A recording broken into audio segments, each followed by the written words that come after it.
Good evening. It was the end of an unimaginable cruelty case, one that left members of the jury in tears. A little boy murdered by his mother and her boyfriend, tortured, starved and beaten to death.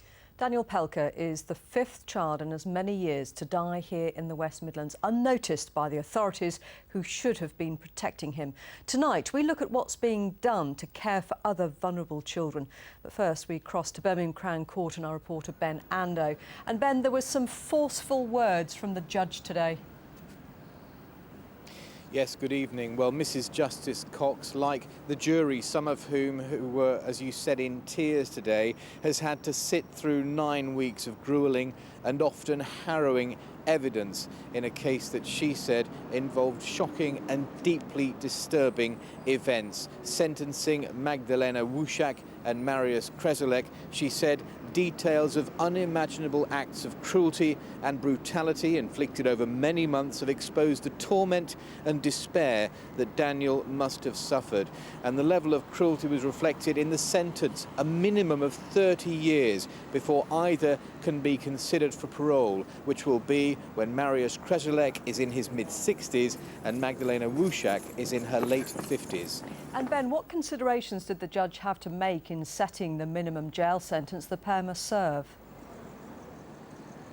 Well, the judge had to weigh up in particular aggravating features. In this case, there were many. They included the age of the victim. Daniel, of course, was just 4 years old. The fact that there was such a breach of trust. This was people, his mother and his stepfather, who should have been responsible for him. The sustained level of cruelty, the fact that it continued for so long. In mitigation, said the judge, there was nothing, and she sentenced accordingly. Well, we know that a serious case review is underway, but the final report won't be published for at least 6 weeks, will it? So why is it taking so long?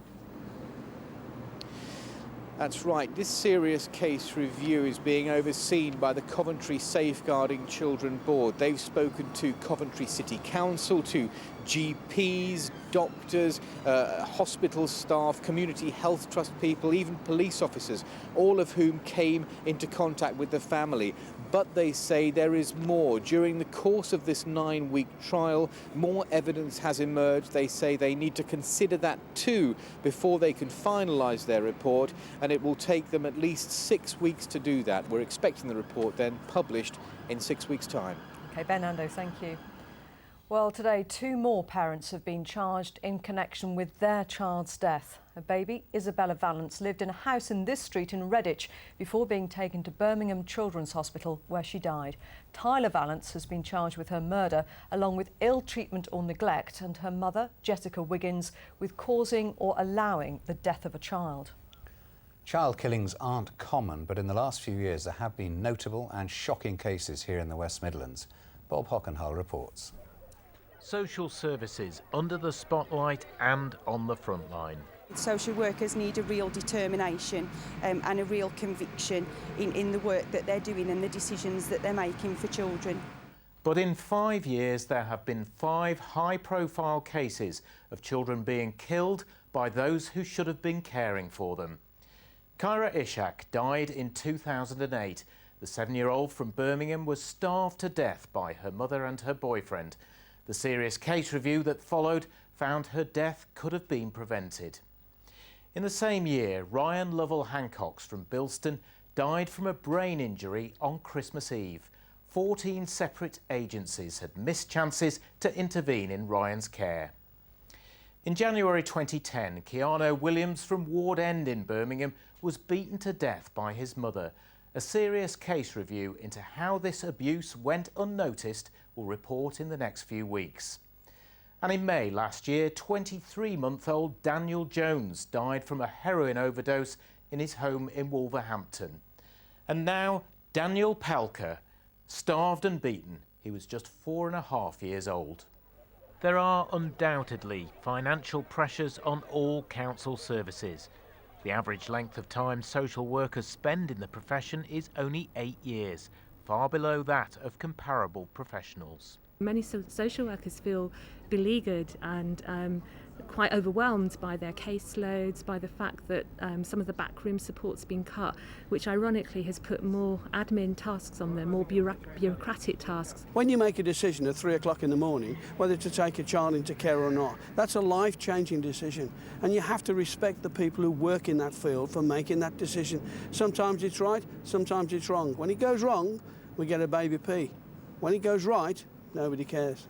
Today, Ofsted said Walsall Children's Services had improved from inadequate to adequate. Children's lives can't be put on hold, so our service has to continue, and it has to continue to improve every day. Elsewhere in the West Midlands, the picture is bleaker. Ofsted has described Children's Services in Sandwell as inadequate for the second time this year. Birmingham is also currently labelled inadequate. The head of its Children's Services Department quit last month. Coventry was last described as adequate, but must now deal with the fallout from the shocking death of Daniel Pelka. Quite often what happens, it would seem, in many of these cases, that the focus on this particular child, any child in these circumstances, somehow gets lost in the professionals really attending much more to what the parent is saying, and then they see the child through the lens of what the parent wants them to believe. 1 in 4 of the country's children's services departments inspected in the last year were rated inadequate. Clearly, there's a lot more challenges to be met to ensure our vulnerable youngsters are protected. Bob Hockenall, BBC Midlands Today. Earlier today, I spoke to child protection expert Chris Cloak from the NSPCC and asked him first for his reaction to the Daniel Pelka case.